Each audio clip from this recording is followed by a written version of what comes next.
Hello friends, मैं हूं चारू और आज मैं आपसे बात करूंगी दिवाली की सफाई पर। तो जैसा कि मैंने पिछली बार भी आपसे दिवाली के बारे में बात करी थी कि हमको क्या क्या चीज़ें डीक्लटर करनी है, तो आज मैं किचन के बारे में आपसे डिस्कस करूंगी।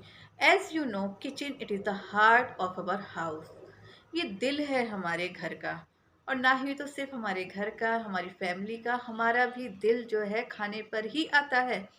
तो अगर हमारा किचन ऑर्गेनाइज होगा, डीक्लटर्ड होगा, उसमें पॉजिटिव एनर्जी होगी, तो जो भी खाना जो बना रहा है वो अपने दिल से बनाएगा और पूरा प्रेम मोहब्बत से बनाएगा। तब उस खाने में जो स्वाद आएगा वो प्रसाद की तरीके से होगा। तो ये तो हो गई बात की किचन की। तो हमने आपसे बात करी थी पिछले अपने वीडियो में मिनिमलिस्ट के बारे में और मिनिमलिस्ट अप्रोच के बारे में। तो जो लोग मिनिमलिस्ट की जर्नी में चलना चाहते हैं उनके लिए ये वीडियो बहुत ही उपयोगी है।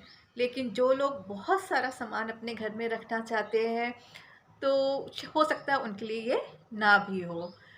जैसा कि एक पुरानी कहावत है, जितनी चादर उतनी पैर पसारिए। मतलब कि जितना आपकी हैसियत है आप उसी हिसाब से चलिए। थोड़े दिनों के बाद इसी को ही कुछ लोगों ने दूसरा रूप दिया इस कहावत को, और उन्होंने कहा क्यों ना हम अपनी चादर ही बढ़ा लें। तो बिल्कुल बेशक सबने अपनी चादर बढ़ाई और खूब मेहनत करी और अपनी हैसियत बढ़ाई, खूब पैसा कमाया और सामान पे सामान खरीदा कि नहीं, हम एक नहीं हम चार सामान खरीद सकते हैं। लेकिन जब हमारे घरों में बहुत ज़्यादा सामान इकट्ठा होने लगा तो आज की जो डेट है, आज की डेट पे हम सबके पास बहुत बड़ी बड़ी चादरें हैं और कईयों के पास तो कई सारी चादरें हैं। तो लेकिन मेरा मानना ये है कि एक बार में हम एक ही चादर का यूज़ करते हैं। आपके पास चार कारें हो सकती हैं, चार घर हो सकते हैं, चार बेडरूम हो सकते हैं, चार पलंग हो सकते हैं, चार चादरें हो सकती हैं, लेकिन एक बार में आप एक ही को यूज़ करेंगे। तो there is a thin line between need and want. Need मतलब हमारी जो ज़रूरत है हम वो खरीदते हैं, और जो वांट है वो हमारे डिज़ायर्स हैं, हमारी चाहतें क्या हैं। तो नीड तो हमारी बहुत कम होती हैं लेकिन हमारी चाहतें बहुत ज़्यादा होती हैं। तो इसी थ्योरी पे ही हम आगे बात करेंगे कि हमको अपनी चाहतें कितनी रखनी है और कितना। ऐसा ना हो कि हमारी चाहतों की वजह से हम डिस्टर्ब हो जाएं और हमारी एनर्जी डिप्लीट होने लगे। हमको तो वो चाहतें रखनी है जिससे हमारी एनर्जी बढ़े, जो चीज़ हमको अच्छी लगे। तो इन सबको मिलाते जुलाते हम आते हैं किचन पे।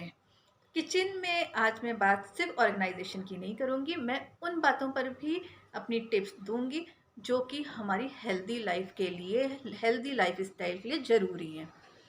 तो सबसे पहले आते हैं प्लास्टिक पे। पिछले कुछ साल पहले ही हमने ये देखा है कि प्लास्टिक के बर्तन बहुत ज़्यादा इस्तेमाल हम कर रहे हैं। बहुत सारे कुकिंग यूटेंसिल्स हैं और प्लेट्स हैं, बॉल्स हैं और आपके ग्लासेस हैं। सभी चीज़ जो है मेलामाइन का है या ये प्लास्टिक्स का है। As you all know, plastic is not good for health and it is not environmental friendly also. अगर हम मदर अर्थ को सेव करना चाहते हैं, मदर गाया की रिस्पेक्ट करते हैं, उससे प्यार करते हैं, तो ये प्लास्टिक का यूज़ हमको बिल्कुल बंद करना पड़ेगा। तो अगर सबसे पहले आप किचन में जाइए, एक टब लीजिए बड़ा सा और जितने भी आपके प्लास्टिक के आइटम है उसमें डाल दीजिए। प्लास्टिक की वाटर बॉटल रिमूव कर दीजिए, उसकी जगह आप स्टील यूज़ कर सकते हैं। प्लास्टिक के जो कंटेनर हैं, स्टोरेज कंटेनर्स हैं, उनमें आप देख लीजिए कि जितने ठीक ठाक हैं उनको रखिए। जो पुराने हो चुके हैं बहुत, उनको आप वॉश एरिया में यूज़ कर सकते हैं कि वॉशिंग पाउडर वगैरह रखने के काम में ला सकते हैं। छोटे छोटे अगर कुछ स्टोरेज कंटेनर्स हैं प्लास्टिक के, उनको आप अपने ड्रेसिंग टेबल में कुछ चीज़ें रखने के लिए यूज़ कर सकते हैं, आप स्टेशनरी रखने के काम में ला सकते हैं, या कुछ और चीज़ों में जैसे आप कुछ डीआईवाई कर सकते हैं। तो ये it is up to you कि आप उसको कैसे अपने किचन से रिमूव करें। माइक्रोवेव में भी आप प्लास्टिक ना यूज़ करके आप ग्लास कंटेनर्स यूज़ कर सकते हैं। तो ये तो एक हो गई बात।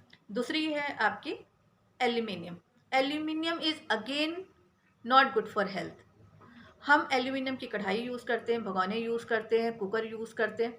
एल्यूमिनियम तो वो चीज़ है, जब अंग्रेज़ों के ज़माने में जो लोग प्रिजनर्स होते थे, जिनको जेल में डाल दिया जाता था, उनको एल्यूमिनियम के बर्तन में खाना दिया जाता था। पता नहीं कब ये एल्यूमिनियम हमारे घरों में, हमारे किचन में घुस के आ गया।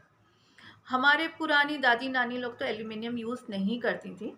उन लोग तो लोहे की कढ़ाई में खाना बनाते थे, पीतल के बर्तन यूज़ करते थे, फूल के बर्तन यूज़ करते थे, और वो सब यूज़फुल चीज़ें थी।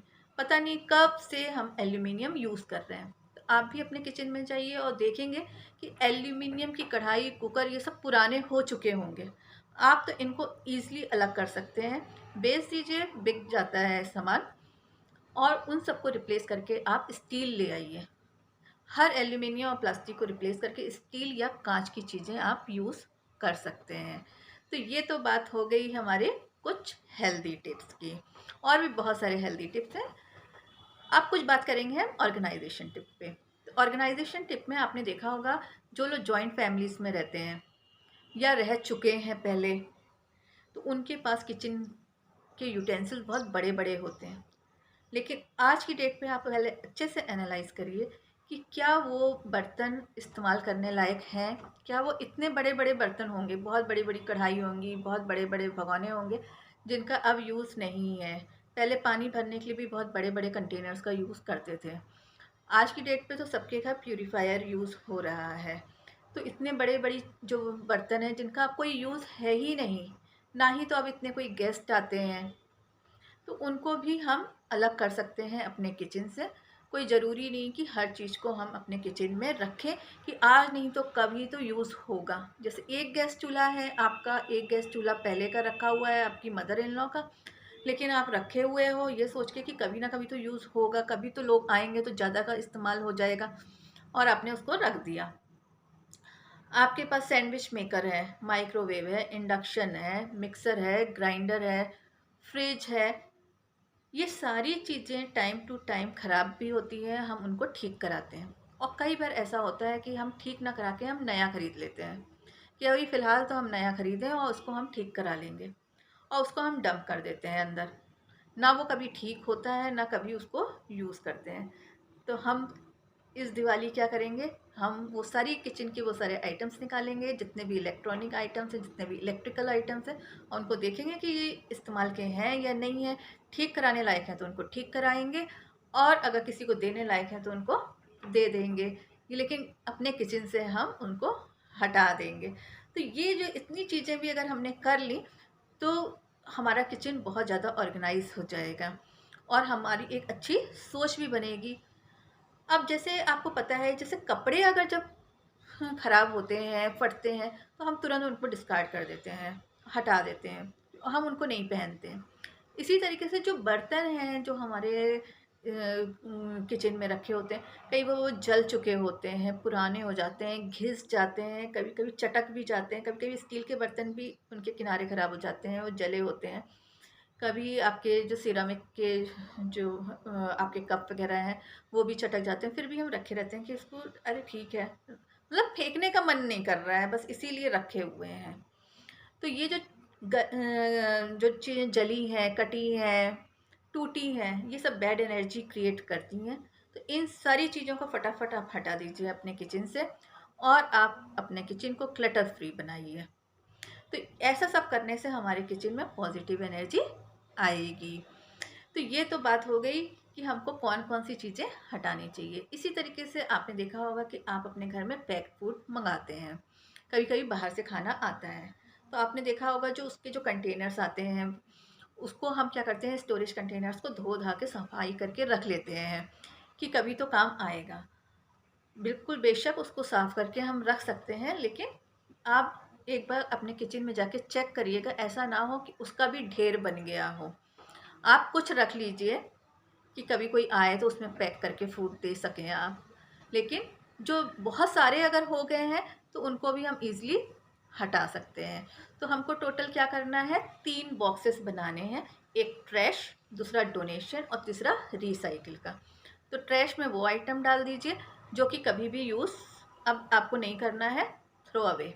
दूसरा है डोनेशन, उनमें वो आइटम डाल दीजिए जो आप किसी को दे सकते हैं, किसी के काम आ सकता है। चाहे अपनी मेड को दे दीजिए, चाहे किसी को भी दे दीजिए जो किसी के काम आ सकता है। तीसरा है रीयूज़। कुछ चीज़ें हमको बड़ी अच्छी लगती है, हमको लगता है कि हम इसका रीयूज़ कर सकते हैं, डीआईवाई कर सकते हैं, तो उसको आप इसमें रीयूज़ वाले और रिसाइकिल वाले उसमें रख लीजिए। लेकिन ये भी याद रखिएगा, जितनी भी टूटी फूटी चीज़ें हैं, कटी पटी चीज़ें, इसको भी रिसाइकिल मत करिए, ना रीयूज़ करिए, क्योंकि उसमें बैड एनर्जी ऑलरेडी है। तो ये जो टिप्स मैंने बताई हैं, ये सब करते करते आपको पूरा 1 महीना भी लग सकता है। तो हर एक जो आपका रूम है, एक डिपार्टमेंट है आपके घर का, उन सबको ऑर्गेनाइज करने में आपको 1 महीना भी लग सकता है। इट डिपेंड्स कि आपके घर में कितना सामान है, आप किस तरीके से उसको करना चाहती हैं। और जो भी मैंने टिप्स बताई, ये मेरी अपनी पर्सनल टिप्स है। आपको जो अच्छा लगे आप वो करिए, it is up to you. आप अपने खुद के नए आइडियाज़ क्रिएट कर सकती हैं, और वो भी आप मेरे से शेयर कर सकती हैं, जिससे कि हम और भी लोगों को और अच्छी-अच्छी बातें बता सकें। रीयूज़ के मेरे पास बहुत सारे आइडियाज़ हैं, डीआईवाई के भी मेरे पास बहुत सारे आइडियाज़ हैं, जिसको मैं अपने नेक्स्ट किसी वीडियो में शेयर करूँगी, as I will do the organisation of my kitchen, because I am also in this journey. तो जैसे-जैसे मैं करती जाऊँगी, मैं आप लोगों से शेयर करती जाऊँगी। तो थैंक यू वेरी मच। मेरे वीडियो को आप शेयर करिए, कमेंट करिए, लाइक करिए और मेरे चैनल को सब्सक्राइब करिए। Thank you very much.